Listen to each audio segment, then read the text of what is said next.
Hi everybody, welcome to Pop Pop's Train Room. I wanted to talk about my control panel today. This is my control panel for my room, my train room.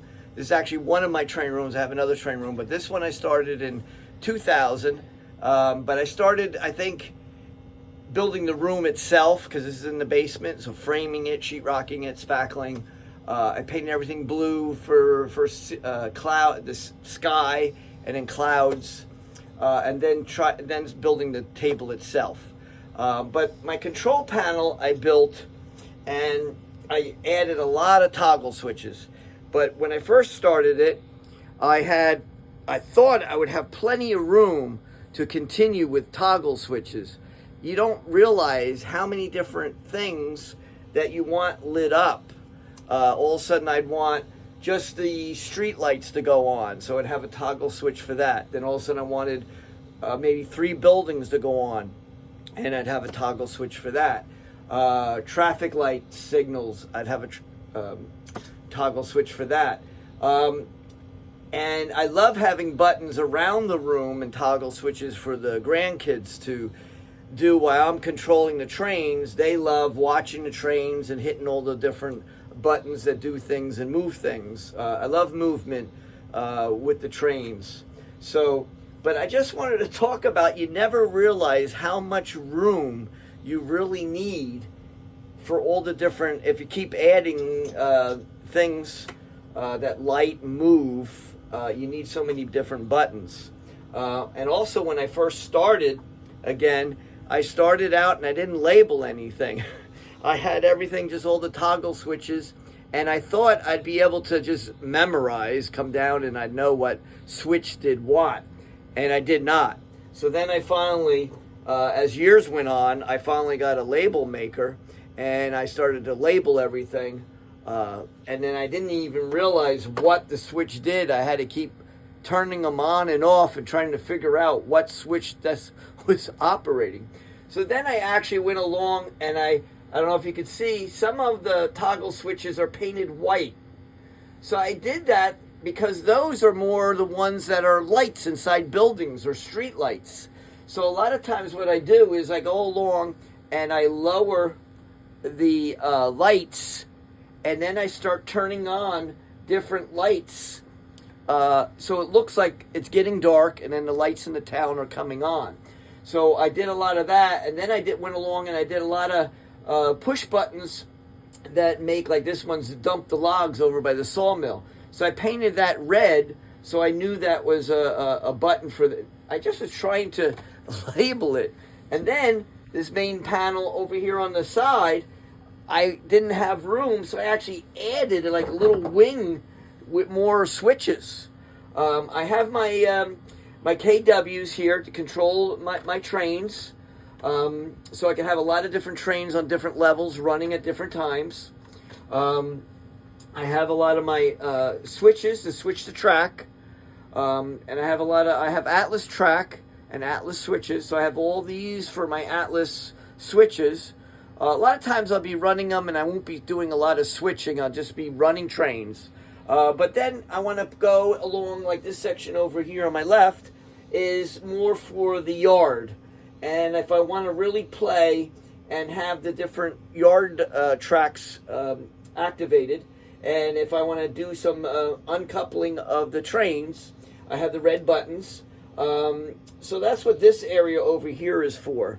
And then behind here, I have tons of wires, which I did not do, and I should have took each wire and wrote what they were and put it on all the wires. It's amazing how many wires are under there.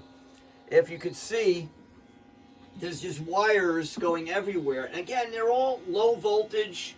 They're all, 12 volt, 14, 16 volt, 18 volt. They're all different because a lot of the stuff take different voltage, different lights. Or if you're doing a neon sign and stuff, might be work on 3 volts or something, and that's even DC, where most of this is AC. So you need a lot of different switches, all your wires, and then what I do behind there, coming from my transformers, I'll come off the transformer on the post that maybe is 14 volts. I'll hook up and I'll have this behind the panel, and this will be 14 volts coming off the transformer to here. And then from here, I'll take one of the legs and I'll go to the toggle switch, and the other leg will go to, say, a 14 volt light. And then from the toggle switch, it'll go to the light. And then I could keep adding. So when I hit that toggle switch, you know, this will go on. It was just a good way to separate everything, that I could just use wing nuts here and just hook my lights to it down, tighten it up. It works out really well. And then I even have more transformers down underneath. I have a whole bunch more down under here, all set at different voltage. I have another KW over here that I'm using a lot of just, I forget what I have hooked up, either 14 and 18, 12 volts coming off of that. And then I have a lot of mixture of whatever little transformers that I had, inexpensive stuff that I would use. And then all the way down on the floor, if we go all the way down on the floor, we even have more little transformers. We have a lot of these. I believe a lot of these go to DC. These are coming out as DC instead of using a lot of batteries for stuff.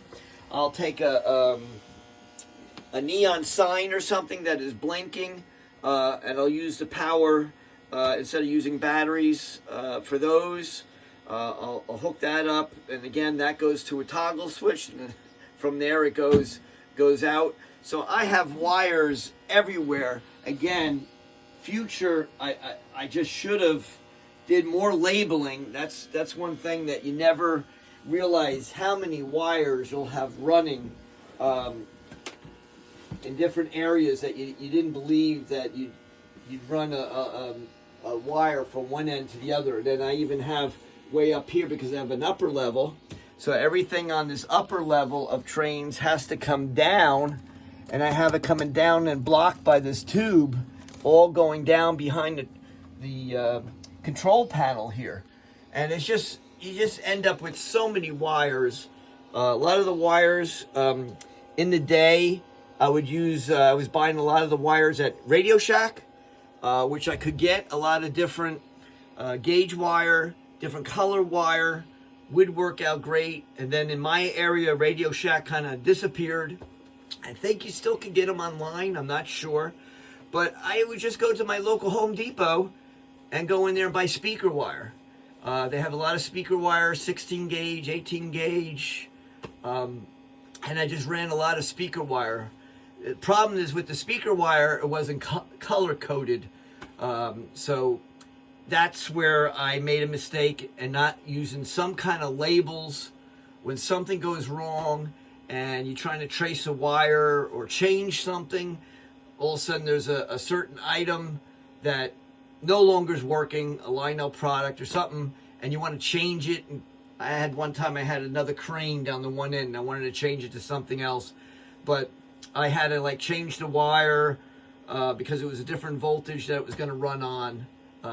So future, I did not see when I was building this 24, 25 years ago that I would need, would use that many different wires, and that I should have really, as I went along, labeled as I was under the train table, pulling wires, that I should have stopped and labeled some different areas, or definitely underneath the control panel here, I should have labeled stuff more. I don't know if a lot of you other guys who are building ones now, you start building it, you get so excited to, you're adding stuff to your layout, and you're getting so excited to see that lit up or see the movement of something. And you run the wire, you get it over, and you get it all hooked up, and then the days go by, and you do another item, and you run in the wire, you get it all hooked up because you're so excited about it. And time goes on, you forget what wire was that you ran, or what toggle switch. All of a sudden, over the years, I was forgetting what toggle switch operated and turned on what. So I just wanted to share that with everybody. All right, so thanks for watching.